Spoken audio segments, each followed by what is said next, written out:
forgot which section I was teaching again this before the video. Sorry about that. I hope you guys are doing well. Here we are with the weekend wrap up for Block 3. Quite an interesting articles, interesting dialogue that was put forth this week. Hope you all found it interesting. Hope you all found it helpful and useful and thought-provoking. I was really trying to, I think one of the big things is we're just trying to make you think outside what perhaps you think is common or standard. And so hopefully there was some, well, at least I saw some really good discussion, and I feel like some eye-opening stuff. All right, so in regards to treatment of ACL tears, the Froebel article, surgery a must, right? Is that the question, right? It's not, obviously. Surgery is not an absolute. As a matter of fact, it's really interesting as we talk about copers versus non-copers and those who can tolerate being without an ACL and those who can't. I find that the high-level athletes who we probably rush off to surgery, they're probably the best copers in a lot of cases, whereas the non-athletic person who just like walks, maybe in their mid-30s, walks around, maybe fell in a hole and twisted their knee and tore their ACL, they're probably more in need of it from a non-coping standpoint, and yet they're the ones who won't ask much of their knee because they use mostly north-south kinds of activities. I find that whole coper versus non-coper an interesting discussion. There's so much more we need to know about this, but I'm willing to bet in 25 years we are doing far less ACL reconstructions.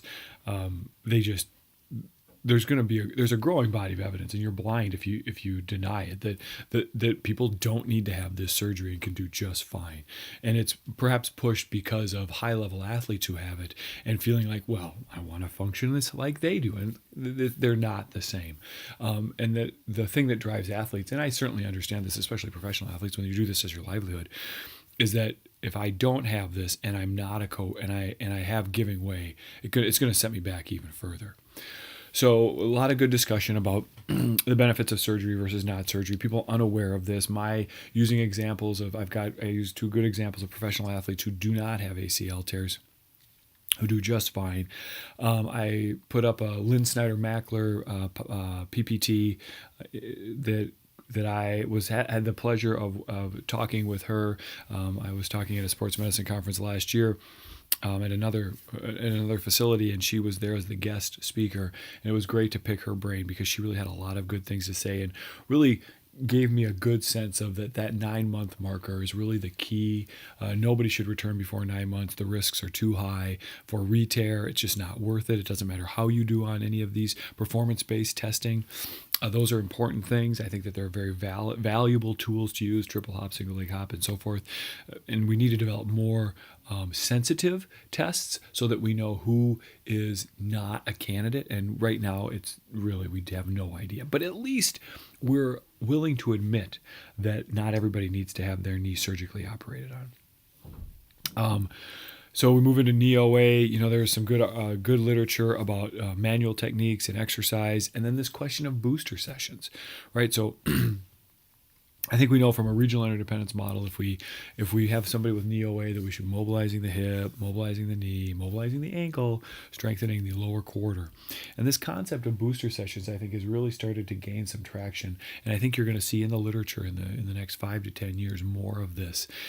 And it speaks to how I've even changed how I treat, where I'm not treating, Lord knows I'm not, now chronic pain is a different beast, and even really acute pain may be a different beast.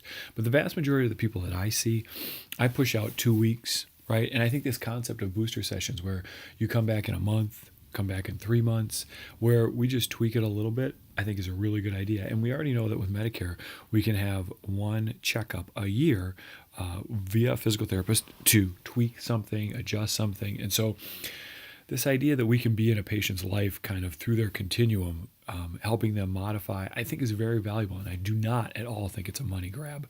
I think it's something that's really helpful and can be really beneficial as people get stuck, they plateau, and they need to do the different things. And we can be that. Now, I will fully admit that I do not see a lot of people for booster sessions. So while I'm a big proponent of it, I don't necessarily walk the walk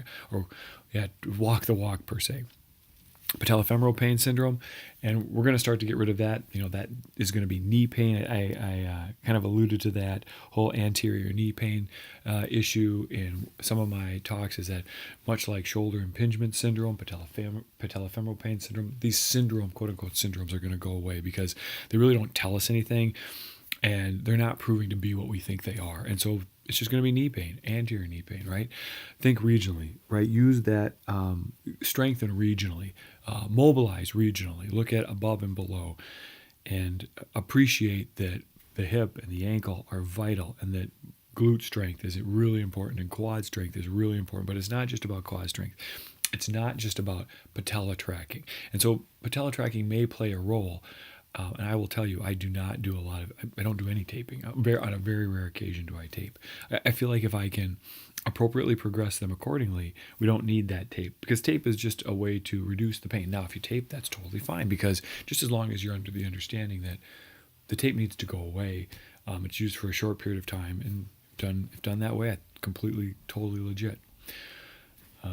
Okay, next. So in our next our last block, we continue on the patient case study.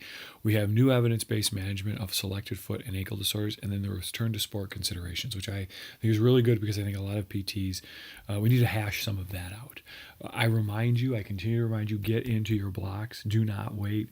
More dialogue. I had some really great dialogues with some people, because they were willing to come back at me with some answers. And you'll notice that if you engage me in conversation, like, we're going to keep going. And I think hopefully I can be value added every time I am able to exchange with you. And I'll be moving to Bravo and Delta, and I'm going to have Ben go to Alpha, and I'm going to have Jonathan go to Charlie. And so engage us, make us work, make us earn our money, pick our brains, and challenge us, because I had some really good opportunities. I saw some people who didn't get to the boards till later, though.